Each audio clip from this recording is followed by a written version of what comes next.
Evangelho de Marcos, capítulo 5.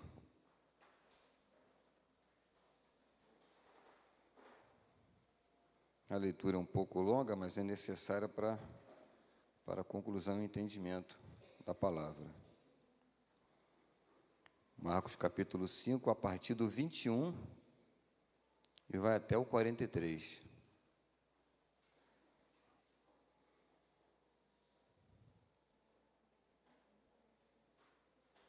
Diz assim a palavra do Senhor. Tem como primeiro título o pedido de Jairo. Tendo Jesus voltado no barco para o outro lado, afluiu para ele grande multidão, e ele estava junto do mar. Eis que se chegou a ele um dos principais da sinagoga, chamado Jairo, e vendo-o, prostrou-se a seus pés, e insistentemente lhe suplicou: minha filhinha está à morte, vem, impõe as mãos sobre ela, para que seja salva e viverá. Jesus foi com ele. Grande multidão o seguia, comprimindo-o. Aconteceu que certa mulher que havia 12 anos vinha sofrendo de uma hemorragia e muito padecera à mão de vários médicos, tendo despedido tudo quanto possuía, sem contudo nada aproveitarem antes, pelo contrário, indo a pior, tendo ouvido a fama de Jesus, vindo por trás dele, por entre a multidão, tocou-lhe a veste, porque dizia: se eu apenas lhe tocar as vestes, ficarei curada. E logo se lhe estancou a hemorragia, e sentiu no corpo estar curada do seu flagelo.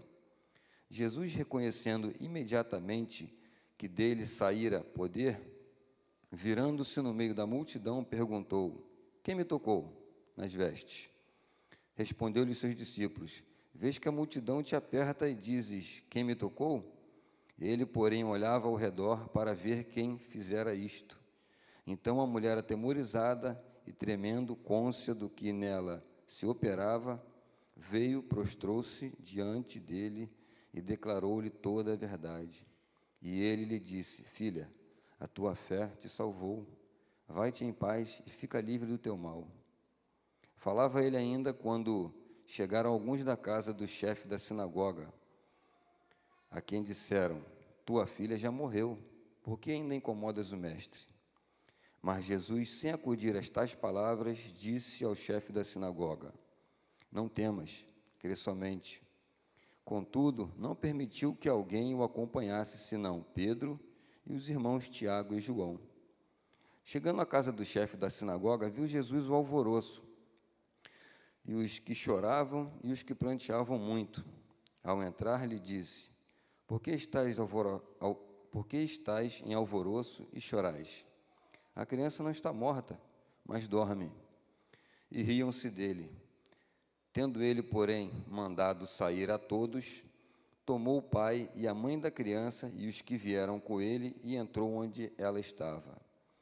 Tomando-a pela mão, disse: Talita cumi, que quer dizer: menina, eu te mando, levanta-te. Imediatamente a menina se levantou e pôs-se a andar, pois tinha 12 anos. Então ficaram todos sobremaneira admirados. Mas Jesus ordenou-lhes expressamente que ninguém o soubesse e mandou que dessem de comer à menina. Que o Senhor nos abençoe com essa porção de suas palavras. A igreja pode se assentar.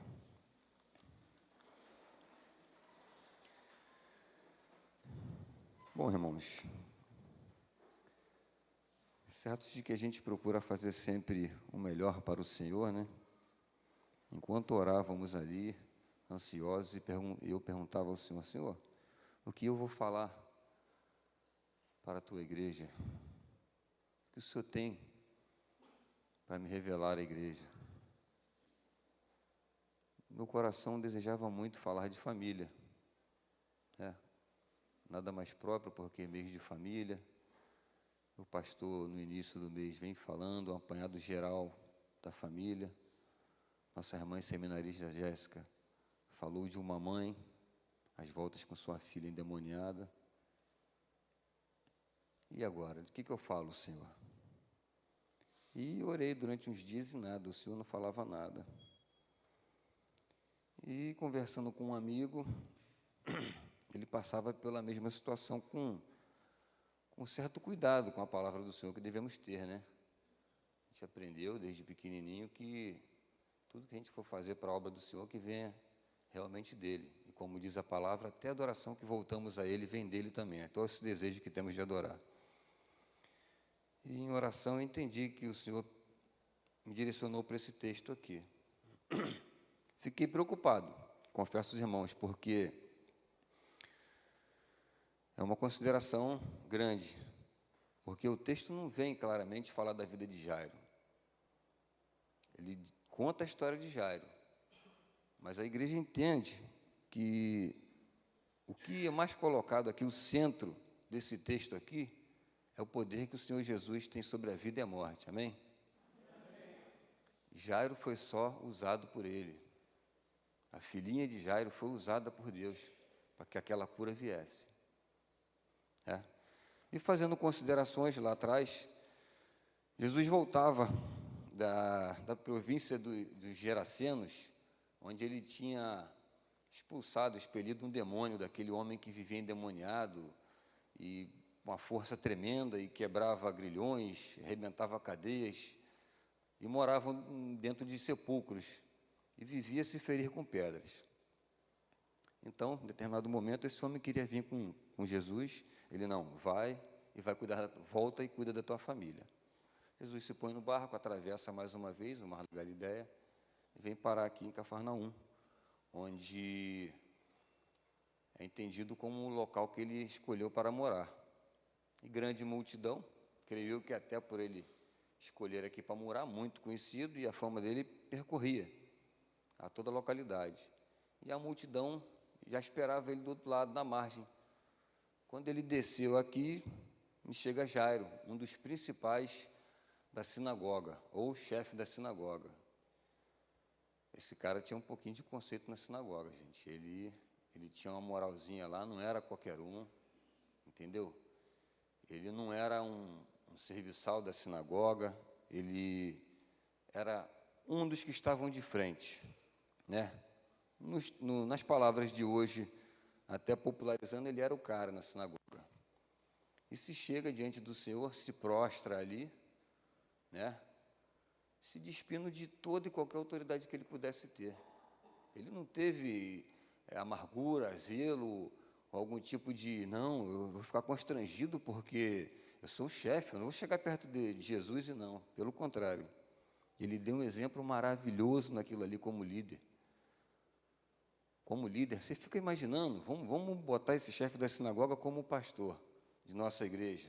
Um exemplo, pastor de uma igreja.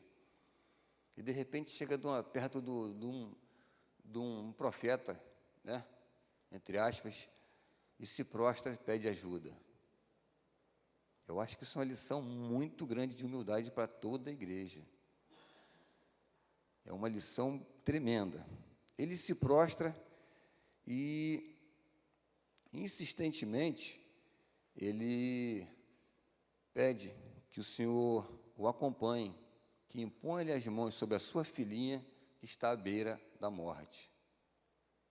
Aí a gente já vê a fé desse homem. Ele, sendo chefe de uma sinagoga, tinha um certo poder, uma autoridade.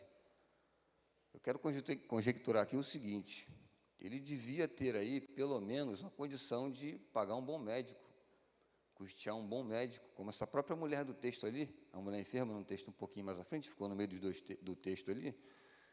Aquela mulher gastou todas as suas economias, tentando se curar. O texto não fala isso de Jairo.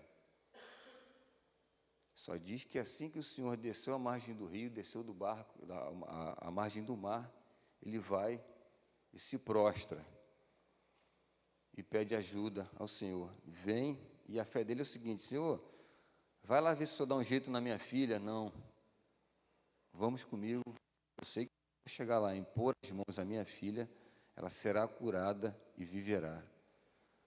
Era muita fé que esse homem tinha, gente, era muita, não era pouca fé. E vale dizer também que Jesus Só promoveu 3 ressuscitações, né? Ele ressuscitou 3 pessoas na realidade. O filho da viúva de Naim, Lázaro e a Talita, filha do Jairo. Indo um pouquinho mais a fundo, tem-se um entendimento por teólogos, estudiosos da palavra, que essa ressurreição foi a primeira ainda. Então, esse homem contava só com a fé dele. Ele não ouvira dizer que Jesus tinha ressuscitado Lázaro, que tinha ressuscitado a viúva de Naim. Eu vou lá que ele vai ressuscitar minha filha. Não. Era a fé que ele tinha no coração. Ele cria verdadeiramente que o Senhor ia cuidar da sua filha. Em determinado momento, o Senhor, não, vamos lá. E vai acompanhando ele. E essa mulher, em meio à multidão, toca as vestes do Senhor. Com fé também, sabendo que ia ser curada. E Jairo fez o quê diante disso? Nada. Permaneceu quieto e continuou acompanhando o Senhor. A palavra de Deus não diz aqui que ele, poxa, eu sou chefe da sinagoga, essa mulher quem é? Ela está aqui, ela está numa situação de imundície, porque naquela época a mulher que estava no seu ciclo menstrual não podia sair à rua, não podia tocar em outra pessoa, não podia ver, era tida como imunda, era digna de ser apedrejada e morrer. Mas não. Essa mulher teve fé, arriscou sua vida. Nosso irmão Rafael pregou sobre isso aqui. Ela arriscou a sua vida porque cria que o Senhor ia curar. Vendo pelos olhos do mundo, pela ótica do mundo, Jairo tinha tudo. Peraí, senhor, essa daí vai tomar minha frente? Não, depois eu só atende ela. Vamos lá em casa, pô, eu sou chefe da sinagoga. Eu tenho uma igreja, uma congregação, que eu estou de frente lá e... Peraí, é minha filha. Essa mulher, 12 anos que ela está assim, ela espera mais um pouquinho. Não, nada disso. Jairo, com toda a humildade, quieto, sem falar nada.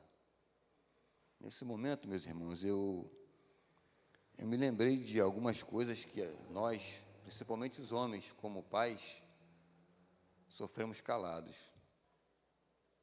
As mulheres, na maioria das vezes, são mais espontâneas, falam mais, gesticulam mais. Não é regra, mas é comum.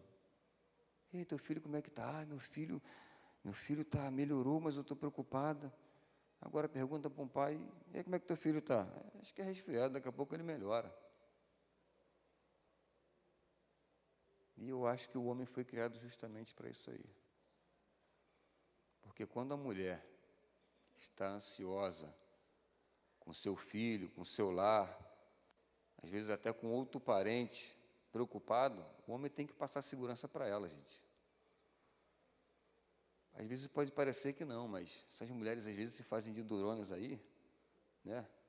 A maioria delas, algumas, né? São duronas, mas precisa de um cara igual a gente, né? Firme, tranquilo ali. Mesmo que por trás ali, quando a mulher sai, Senhor, dá um jeito nisso aí que eu não aguento, vai ver minha filha, meu filho, minha mulher perecer. O Senhor sabe que eu sofro junto com essa mulher. E às vezes esse sofrimento é mensal. Elas padecem dessa situação delas aí, a gente sofre. Não estou falando pela parte física íntima, não. Pelo nosso contato com elas, não. Porque eu vejo no olhar delas sofrer e intercedemos por essas mulheres. Bom, voltando para o texto. E Jairo está ali acompanhando a multidão. A mulher é curada e quando parece que não podia ficar pior, aparece mais um lá da casa de Jairo, para trazer a notícia que não era boa. Para de incomodar o mestre, tua filha morreu. Mas antes que Jairo falasse qualquer coisa, o Senhor vai e diz, crê somente, não temas. O que Jairo fez? Creu somente. Não temeu e continuou. Aí então se deslocaram para a casa de Jairo. Chegando lá já tinha todo aquele alvoroço, choradeira para lá e para cá, prantos. Nos outros evangelhos, Mateus e Lucas, um desses dois aqui, eu não estou lembrado qual, fala que tinham flautas tocando. Então, meu irmão, já estavam com o cortejo pronto e tudo, para seguir para o sepultamento. E Jairo, com a fé dele ali inabalável, grande testemunho deu esse homem, não só para sua casa, para sua família, mas para a liderança que estava sobre seus cuidados ali. E o Senhor não permitiu que aqueles que zombavam, quando o Senhor falou, não, ela não morreu, ela só dorme, eles riam ainda, incrédulos, incrédulos. Temos ouvido muito e visto pela rua aí, ultimamente, a expressão até chata de se falar. Por que fulano, Bertrano, mata, se envolve com mulheres, trai, defrauda, rouba, aí vai para a igreja e está salvo. Eu não posso fazer aquele negocinho que eu gosto de fazer, às vezes é bebida, às vezes é uma drogazinha ilícita. É chato ouvir isso. Um dia desses eu falava do Senhor para uma jovem da família, amo essa pessoa. A questão aqui não é falar de mim, é um exemplo. Eu, com todo cuidado, todo zelo, todo carinho, falando com ela, esses pensamentos que tem por aí, eu não sei nem dizer, loucos, né? A pessoa não precisa casar com uma outra pessoa, ser humano, para ser feliz, não. Se quiser casar com essa janela, ninguém tem o direito de falar nada, porque ela pode ser feliz com essa janela, e ninguém pode falar nada. Então, todo zelo, todo carinho com essa pessoa, e de uma hora para outra, do nada, no rompante, ela me disse o seguinte, a igreja é um circo. Meus irmãos, a primeira coisa que veio no meu coração não foi boa, não. O Senhor não permitiu que saísse pela minha boca, mas aquele velho homem que estava aqui dentro estava forte naquela hora. Aquilo incomodou muito a ele. E mais rapidamente me veio aquela, não, você está certo assim, a igreja é um circo. É um circo. Por quê? No circo tem lá a mulher barbada, tem o domador de leões, tem o palhaço, perna de pau. Quem mais tem no circo? Me ajuda aí, gente. Hein? O leão? Anão, tem anão no circo. Sabe, tem coisa até que às vezes, né, o circo põe para a gente como uma aberração. Eu falei, realmente, tem tudo isso no circo, cada coisa, e dentro da igreja também tem. Por isso que a igreja se parece com o circo. Sabe por quê? Tem o branquinho, tem o pretinho, tem o amarelinho, o vermelhinho. Aí eu pude fazer assim, né? Tem o careca, tem o cabeludo, tem o cara do bigode, tem um cara que gosta de abraçar, tem um cara que gosta de ficar quietinho. Mas da mesma forma que lá no circo tem um cara, aquele respeitava o público, que eu não sei quem é que usa aquele negócio engraçado, aquele bolero, igual não sei, uma asa de gafanhoto. É ele quem está de frente ali, ele que organiza tudo. Da mesma forma na igreja, temos um Deus que organiza tudo lá, todo mundo diferente, mas todo mundo se entendendo. Aí aquela jovem, eu não tinha visto por esse lado. Eu falei, então, você precisa entender que nós vamos à igreja porque entendemos que precisamos de Deus. Estamos enfermos, temos problemas e precisamos de ser acompanhado por alguém. É isso. Ninguém está lá porque é melhor do que ninguém, não. Você pode ir lá, qualquer um pode ir lá, não tem problema. E passou um pouco isso aí, e alguns dias depois ela fez contato comigo. Poxa, naquele dia minha intenção não era falar aquilo. Eu estava chateada por conta disso, por causa daquilo. Eu falei, eu também fico chateado por causa disso, daquilo. Não tem diferença, não. Às vezes também a gente aflora a nossa imaginação, nosso jeito de pensar, de falar diferente, fora das Escrituras, mas o que importa é estarmos juntos, nos ajudando os outros e cumprindo o mandamento maior, né, que o Senhor Jesus nos deixou. Amar ao próximo como a ti mesmo. Né? Bom, irmãos, então, como eu já tinha falado um pouquinho lá atrás, eu peguei esse exemplo para falar um pouquinho desses pais. Eu não sei quantos aqui, eu não quero trazer à memória coisas tristes, mas eu acho que pode trazer esperança, porque A vida não é fácil, mas temos um Consolador, que é o Espírito Santo que o Senhor deixou até que Ele voltasse.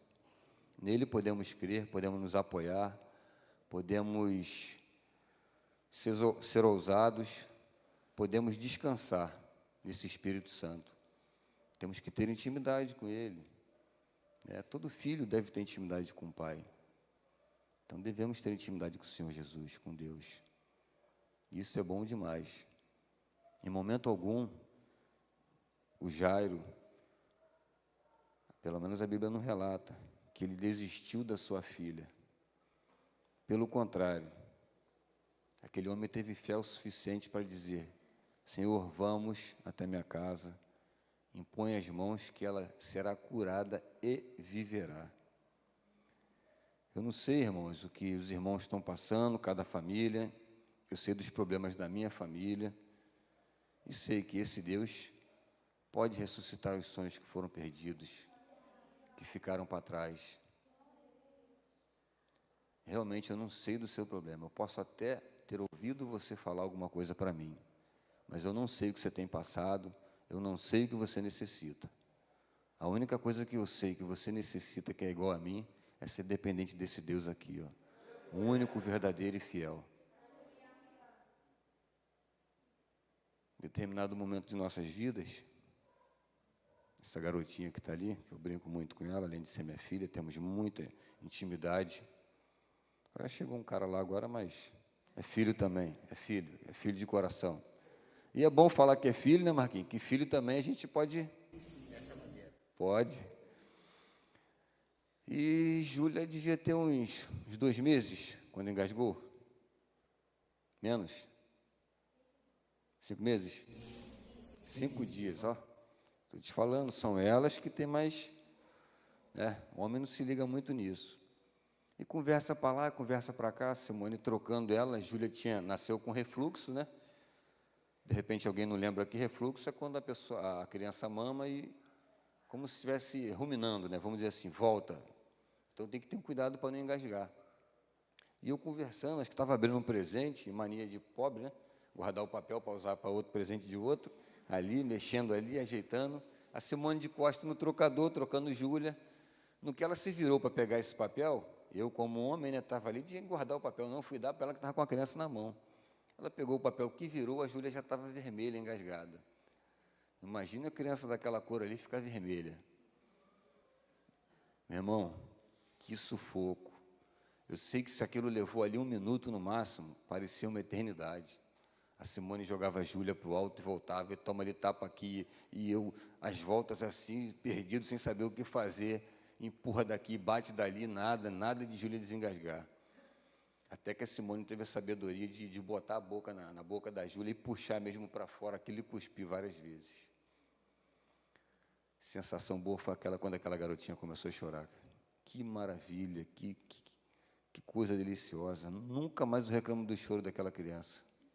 Nunca mais. E ali nos abraçamos e ficamos ali chorando, agradecendo ao Senhor. Do jeitinho da gente próprio, né? Agradecendo ao Senhor. E eu volto mais uma vez para o texto. A Bíblia não fala que Jairo tinha outra filha. Não diz que era única, mas não diz que tinha outra filha. E tinha 12 anos. Então, hoje eu posso comparar mais ou menos a idade da Júlia, que tem 13 anos. Eu não sei se eu estaria com essa fé toda não, meu irmão. A gente vem aqui buscar, orar, aprender mais da palavra, para evangelizar, para alcançar outros. Mas esse homem sair de dentro da sua casa, ou se ele estava na sinagoga, de repente, vai buscar o Senhor, ou então tua filha morreu. Ele foi lá, ele não teve um mínimo de pudores, de querer dizer, eu sou melhor. Não, Senhor, eu preciso que você cure minha filha. Eu preciso que você salve minha filha. É o que eu desejo. E o Senhor, Ele atendeu de pronto. E ele ali, naquela multidão, aquela mulher sendo curada, ele quieto. Irmãos, uma coisa disso tudo é certa. Buscai o Senhor.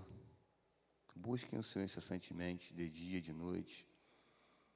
Não espere a perda de um filho, não espere uma doença, Não espere uma enfermidade, uma adversidade do dia a dia, um desemprego. Busque o Senhor.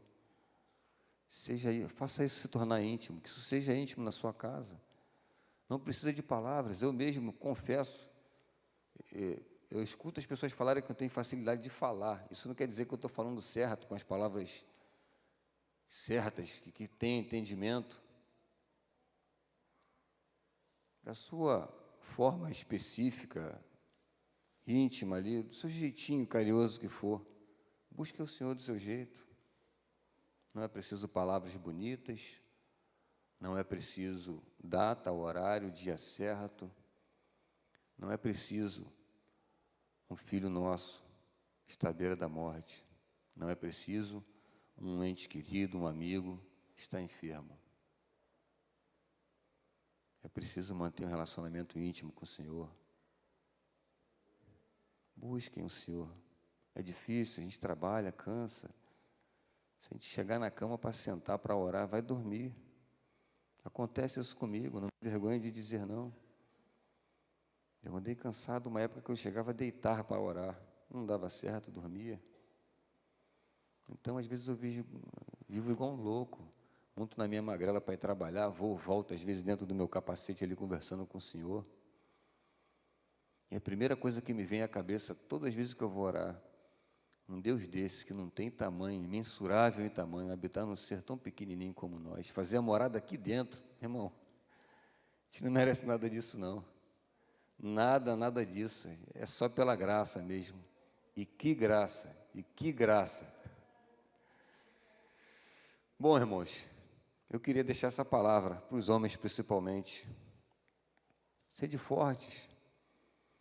Nós possamos estar firmes ali no momento de adversidade, no momento de alegria, vamos nos despir da autoridade que temos às vezes no nosso lar, no nosso trabalho, independente do que a comunidade acha da gente, se passar lá, ver a gente rolando no gramado com o neto, com o filho, brincando com o cachorro, correndo igual um louco, vamos nos despir disso, vamos ser felizes. O Senhor nos criou para isso.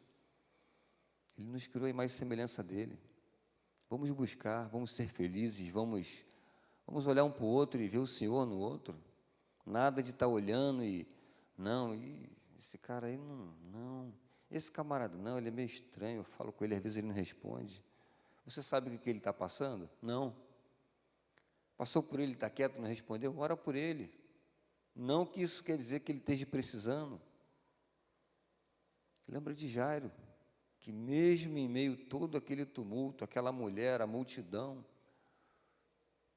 ele buscou o Senhor. No livro de Marcos fala que insistentemente ele buscou o Senhor, uma única vez, insistentemente no início do texto.